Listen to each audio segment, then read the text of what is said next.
Blessed family series बाबरकत घराना की नई एपिसोड में आपको खुशामदीद कहती हूँ। मेरी जानिब से बहुत ज़्यादा सलाम कबूल कीजिए। गुज़श्ता कई एक वीडियोस में हम बाबा आदम और अम्मा हवा को बतौर इंसान और बतौर ख़ानदान हम उनकी ज़िंदगी पर गौर कर रहे हैं कि किस तरह से उनकी बरकतें, उनकी सज़ाएँ और उनके जो दीगर ज़िंदगी के पहलू हैं वो हम पर भी असर अंदाज हुए और गुनाह की वजह से वो खुदा के मंसूबे को पूरा करने में नाकाम हुए, लेकिन खुदा का मंसूबा नाकाम नहीं हुआ। खुदा ने हर एक दौर में किसी न किसी इंसान को चुना ताकि वो उसके मकसद को, उसके मंसूबे को आगे बढ़ा सके। आज हम एक ऐसी ही शख्सियत की हालात ज़िंदगी पर बहुत थोड़ा सा गौर करेंगे, क्योंकि वक्त बहुत थोड़ा होता है। वीडियो लंबी ना हो जाए इस वजह से हम थोड़ा सा ही गौर कर पाते हैं।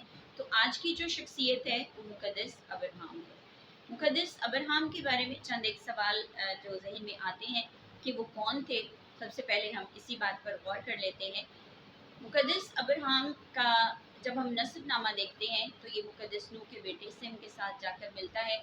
इनके वालिद का नाम तारे था, इनके दादा का नाम नहूर था और इनका अपना नाम पहले अब्राम था और बाद में बदलकर अब्राहम रखा गया, यानी कौमों का बाप। और इनकी बीवी का नाम सारी था जो बाद में बदलकर सारा रखा गया। अब अगला जो पॉइंट है, नुक्ता है कि वो कहाँ पर रहते थे। तो ये मसूपतामिया के एक शहर ऊर के रहने वाले थे, जहाँ पर वो अपने ख़ानदान के साथ रहते थे। बाद अज़ां ये वहाँ से शिफ्ट करके ये हारान में आ गए, जहाँ वो अपने वालिद, अपने भतीजे लूत और अपनी बीवी सारा के साथ रहते थे। अगला जो उनकी ज़िंदगी का पहलू देखने के लिए हमें ज़रूरत है कि उनकी रूहानी हालत क्या थी। चूँकि नस्ल इंसानी में गुनाह बहुत ज़्यादा फैल चुका था और हर एक इंसान ने, ख़ानदान ने अपने अपने लिए माबूद तराश लिए थे, तो इनका ख़ानदान भी बुतों की परस्तिश करने वाला ख़ानदानी माना जाता था। ऐसे में खुदा इनका इंतखाब करता है और अब सवाल यहाँ पैदा होता है कि खुदा इनका इंतखाब कैसे करते हैं।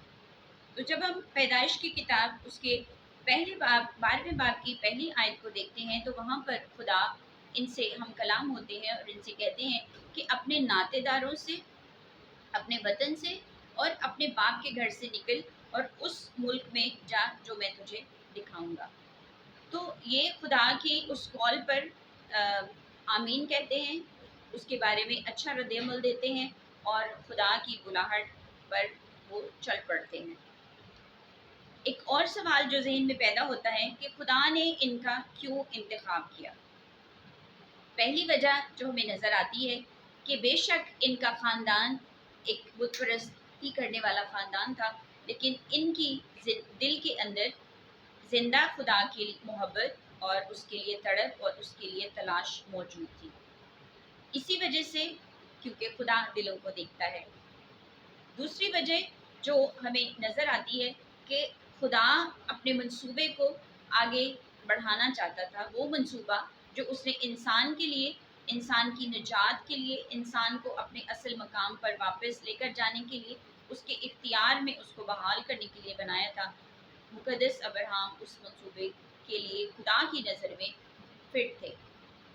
तीसरी जो वजह हमें नज़र आती है पैदाइश 18वें बाब की 19वीं आयत में, जब हम उसका मुताला करते हैं तो वहाँ पर हमें इस तरह के अल्फाज मिलते हैं, क्योंकि मैं जानता हूँ कि वो अपने बेटों और घराने को जो उसके पीछे रह जाएंगे वसीयत करेगा कि वो खुदावंद की राह में कायम रहकर अदल व इंसाफ करें, ताकि जो कुछ खुदावंद ने अब्राहम के हक़ में फरमाया है उसे पूरा करें।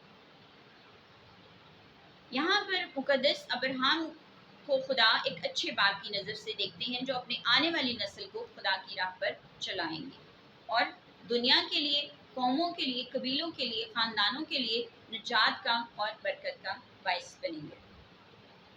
जब खुदा ने इनको ये बरकत दी, ये बुलाहट दी, तो इनकी उम्र 75 साल थी। और फिर खुदा किस तरह से इनको बरकत देता है उसके बारे में भी जब हम पैदाइश की किताब उसका 12वां बाब और उसकी दूसरी और तीसरी आयत पढ़ते हैं तो वहाँ पर लिखा है, और मैं तुझे एक बड़ी कौम बनाऊंगा और बरकत दूंगा और तेरा नाम सरफराज करूंगा, सो तू बाइस से बरकत हो। जो तुझे मुबारक कहें उनको मैं बरकत दूंगा, और जो तुझ पर लानत करे उस पर मैं लानत करूंगा, और ज़मीन के सब कबीले तेरे वसीले से बरकत पाएंगे। और इसी से मिलते जुलते अल्फाज हमें पैदाइश 18वें बाब की 18वीं आयत में भी वहाँ पर पढ़ने को मिलते हैं। जब खुदा ने इनको ये बरकत दी, तो जैसे मैंने पहले कहा कि इनकी उम्र 75 साल थी, और इसके बाद खुदा ने इनको जब एक बेटा दिया जिसका नाम इन्होंने इसहाक रखा, उस वक्त इनकी उम्र 100 साल थी। इसहाक के आगे से दो बेटे होते हैं, ईसू जिनको ईसो भी कहा जाता है, और याकूब। और फिर खुदा इनके पोते यानी याकूब के साथ यही जो बरकत है वो दोहराते हैं। उसके अल्फाज कुछ इस तरह से हमें कलाम मुक़द्दस में मिलते हैं, और तेरी नस्ल ज़मीन की गर्द की मानिंद होगी, और तू मशरिक और मगरिब और शिमाल और जनूब में फैल जाएगा, और ज़मीन के सब कबीले तेरे और तेरी नस्ल के वसीले से बरकत पाएंगे। ये अल्फाज दोबारा से दोहराए गए मुक़द्दस याकूब के साथ, और खुदा ने फिर से यकीन दहानी कराई कि वो न सिर्फ मुक़द्दस अब्राहम के साथ वादे में पाबंद है, बल्कि वो उनकी नस्ल के साथ भी है, और उसकी नस्ल को इस्तेमाल करते हुए वो एक बड़े मंसूबे की तरफ लेकर जाएंगे जो खुदा ने इंसान की निजात का बनाया था।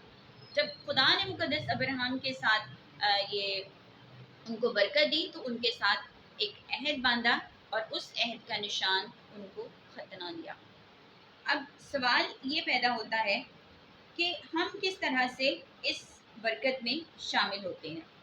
जब हम कलाम मुक़द्दस का मुताला करते हैं तो वहाँ पर हम गलीतियों के ख़त उसके 3 बाब की 9वीं आयत में हम पढ़ते हैं कि बस जो ईमान वाले हैं वो अब्राहम के साथ बरकत पाते हैं। ये बरकत कुल्ली बरकत है। मुक़द्दस अब्राहम और उनकी नस्ल ने जो काम किया वो खुदा ने उनको सौंपा, और उन्होंने किया। वो कहाँ तक पूरे हुए, कहाँ तक नहीं हुए, ये एक अलग मौजू है।